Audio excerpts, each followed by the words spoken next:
Okay, so good afternoon mga kabigman. So may bago na naman tayong kasamang zero knowledge sa manual, si James. All the way from Mindoro, no? Shout out sa lahat ng mga taga-Kalapan. Lalo-lalo na sa mga kamag-anak ko dyan sa barangay Canubing.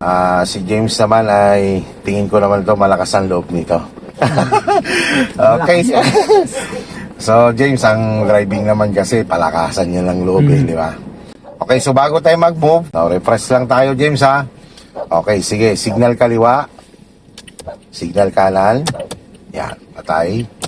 Basta itong portion na to, busina yan. Yan, Paano bang pagbusina? Dito, kahit pindutin mo lang yan. Yan. Yan, sige, pindutin. Yan. So, ang paggamit yan, para maiwasan natin ang gulo, huwag tayong magbusina ng babad, no? Kumbaga, pag magwa-warning tayo, kasi yan yung pinaka magandang pang-warning sa kapwa natin motorista. Lalo na dito sa atin sa Pilipinas. Lalo na ikaw yung nasa right of way. Di ba? Kita mo, minsan, dire-diretso. So, kung tingin mo naman na naulan siya, huwag mo lang businahan. Hayaan mo lang siya. Pero tingin mo naman na alangan, businahan mo para ma-warning siya. So, pitik lang ng busina, no? Yun lang yun. Pag overtake ka sa mga truck, mga pagkakataon kasi, may mga truck na nasa inner lane.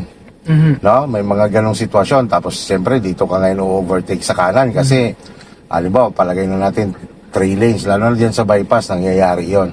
So, bago mo siya overtaken sa kanan, ay magbusina ka muna para ma-warning. Bukod na naiilawan mo siya, businahan mo pa rin siya, no?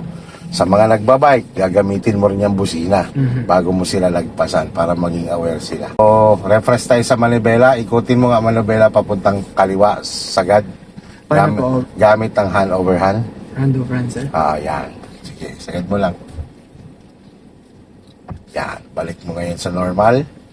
Di ba, from sagad, 2 ikot lang. Sige, balik mo sa normal. Hand over hand po, sir. Hand over hand din. Yan. Okay. 9-3. Ngayon, ikutin mo naman ang manobela mo papuntang kanan, hand over hand pa rin. Hand over hand. Okay, ibalik mo naman ngayon ang manobela sa normal gamit ang hand to hand. Hand to hand. Yan. 1 and 2. So, ganito kasi yan, James. Pag halimbawa nag-full turn ka, pwede mong gamitin hand over hand. Pag ibinabalik mo na siya, pwede mo lang gamitin ng hand to hand. Ano? Kasi may mga pagkakataon niya na nabalik ng kusa. Ang manobela. So, alalayan mo siya ng hand to hand. Ano? Okay, so bago tayo mag-move, familiar muna tayo dito. Sagad mo si clutch. Bitawan na si sagad. Pasok mo sa first gear. Sige, tingnan mo lang muna. First gear, second gear, third gear, fourth, fifth, reverse. Neutral mo lang, neutral. Lagay mo sa neutral, reverse. Tapos pag ano? Yan.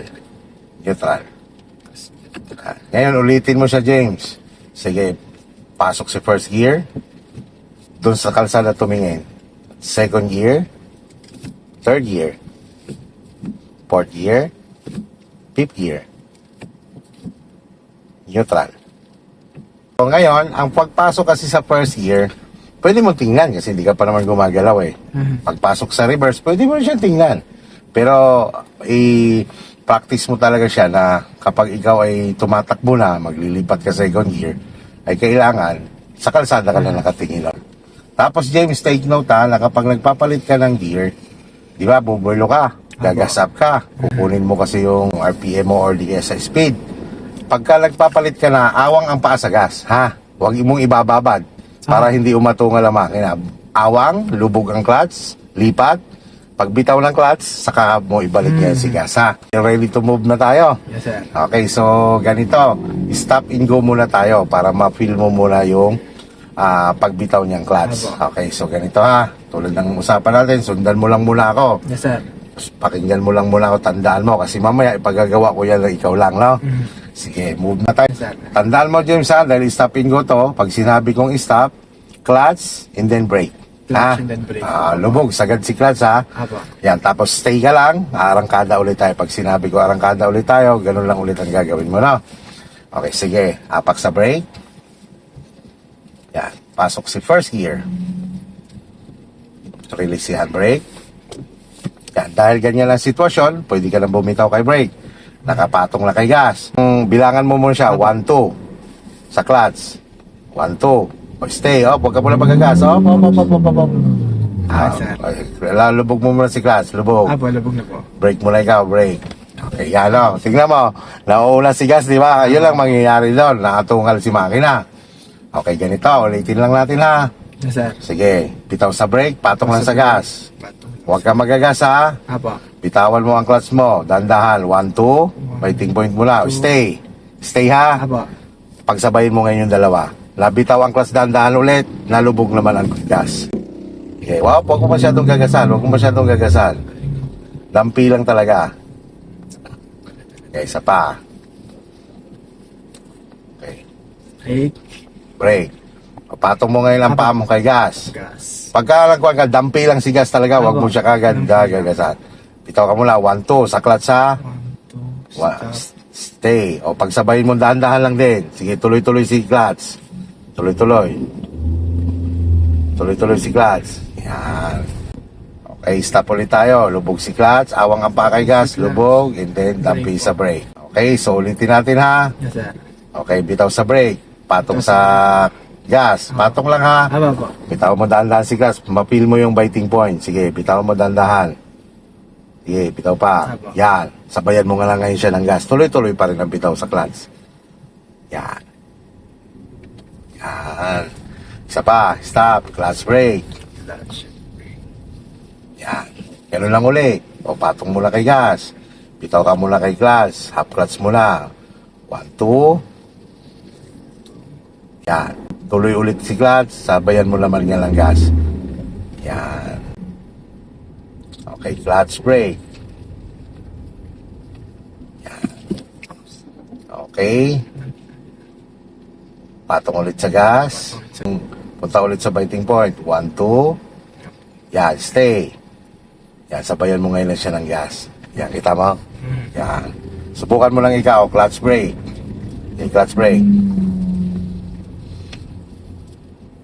Subukan mo lang ikaw. Apo, sir.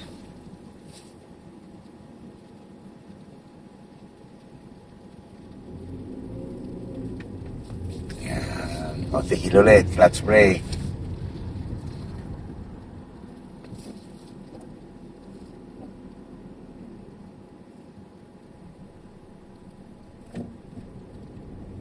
Yo, isa pa, last one. Stop. Oops.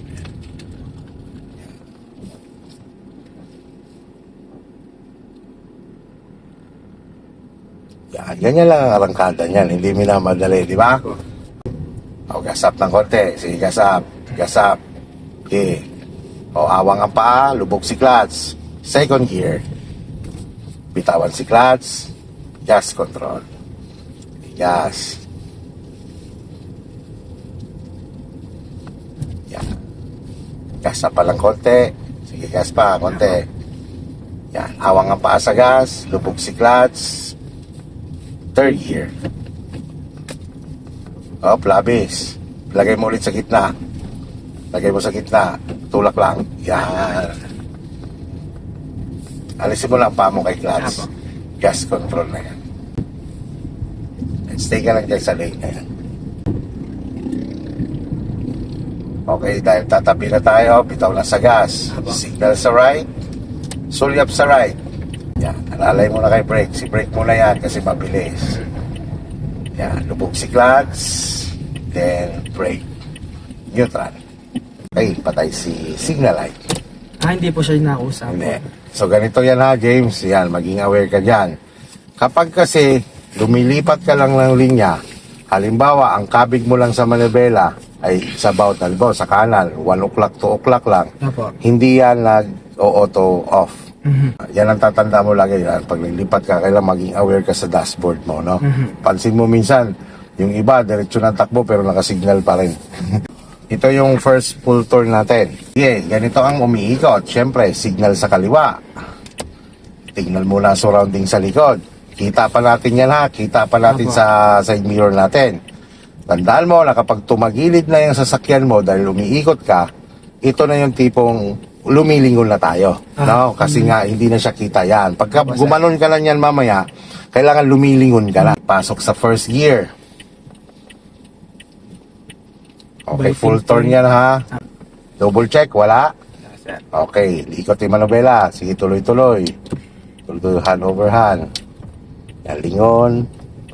Up, balik lang 1. O, pantay mo, 2. Yan, o, let go mo muna si clutch. Sige, gas mo na ikaw. Gas na ikaw. Yan. Awang ang pakay gas, lubog si clutch, second gear. Tapos ito pag isa ha, halimbawa maglilipat ka na, kumbaga hindi ka, plano pa lang, almost ka pa lang maglipat, yung kanang kamay mo ay nakahawak na kay joystick. Ito naman kaliwa, imamanis mo lang si manobela. Okay, gas up mo na ikaw, gas up mo na. Wala ka pa sa 2,000 eh. Yan, hawak ka dyan. O, awang ang paa, lubog si clutch, third gear. Okay, bitaw si clutch, gas control.